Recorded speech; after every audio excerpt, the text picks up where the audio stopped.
Bike week is over and the election cycle is in full swing for 2024. Early voting has started here in Florida.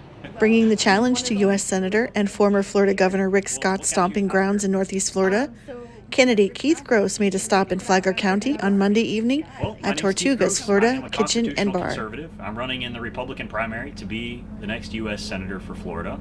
I am a Florida native. I grew up in North Florida, just above Panama City, and put myself through undergrad, and after that I got to work in business. So what made you decide, this is a very competitive race. Why did you feel like this was the right time to do it? Well, this is the only time to do it, really. We get to elect our senators to 6-year terms, so this will be Rick Scott's first run for re-election as U.S. Senator. And whoever we put in that seat is going to be there until 2030. So I think it's important that we put someone in that seat who can actually get things done for Florida, who has the backbone to fight against the uniparty establishment. So he has actually kind of taken on what we would consider the establishment, challenging McConnell and things like that. What more do you think that he could have or should have done? I think it's a situation where there's a difference between actions and words. When I was growing up, I was taught that actions speak louder than words. And what I see out of our current senator is, yes, while Rick Scott did challenge Mitch McConnell, he also voted the same way Mitch McConnell voted 91% of the time. So it's more about what I don't see. I don't see efforts to actually stop government spending. I see a lot of talk about it on Fox News, but when I look at his actions in the Senate for the last 5 years, I don't see anything like that. I see that he voted with the Democrats to rubber stamp continuing resolutions. I see that he voted with Democrats to pass Biden budget amendments time after time. He voted to send hundreds of billions of dollars to Ukraine. And, he's one of these folks that looks conservative, but isn't really that conservative. Even going back to when he was governor. When he was governor, he sided with Obama on DACA, gave amnesty to folks. He gave in-state tuition to illegal immigrants. And so this is our time. This is our time for choosing. Either we want a real conservative, an America First fighter, or we want to keep sending weak, sacrificial people to Washington to watch them cave to the Democrats time after time. So can I ask a couple of tough questions? Let's do it. Okay, so we send these folks up and everybody's optimistic, they're going to make it happen, and then they get there and they have to vote party. So how are you going to kind of change that from happening? I don't think that's true at all. They don't have to vote party. They choose to vote party because they're more interested in keeping the job than doing it. They're more interested in getting the donations that they need to run their re-election campaign. I'm using my own cash to run this campaign, and I've pledged that I will match Rick Scott dollar for dollar. This is the first time he's ever faced a primary challenge since he's been in public office ever from someone that he couldn't bully out of the race or outspend. I'm in this primary to win it, and we're going to get it done. And when I get to Washington, I'm going up there for one reason, and that is to disrupt business as usual, because I'm tired of seeing the way things go. Okay, so let's talk about term limits. Yeah. How do you feel about those? I am 100% for term limits for our elected politicians, but we've got to do better than that. We've got to term limit every bloated bureaucrat in D.C. because many of the things that are done that affect our freedoms are not done by our elected officials. Tens of thousands of rules and regulations are published by unelected, unaccountable bureaucrats and administrative agencies. We've got to gut the administrative deep state. Otherwise, we're going to have problems that last forever. So we've got to term limit elected officials and the deep state. Yeah. Are you afraid to make those hard choices, even if it means you don't get reelected?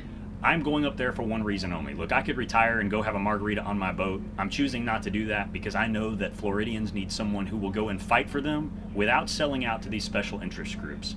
I've told the special interest groups I don't want their money, I don't need their money. I will be accountable only to God and my fellow Floridians, not special interest groups. So no, I'm not worried at all about making those tough decisions. And that's exactly what we need to see. We need to see people with the backbone to vote no on these funding bills rather than cower down and vote the way Mitch McConnell and all the leadership tells them they have to. Wrong is wrong, and we've got to start voting no on these bills or things are never going to change. What are the top 3 things you want to accomplish in Washington?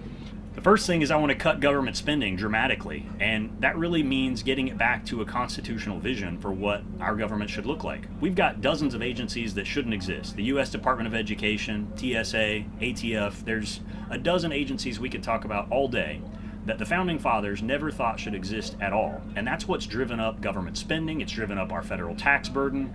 We can do a lot by getting rid of the excess government spending.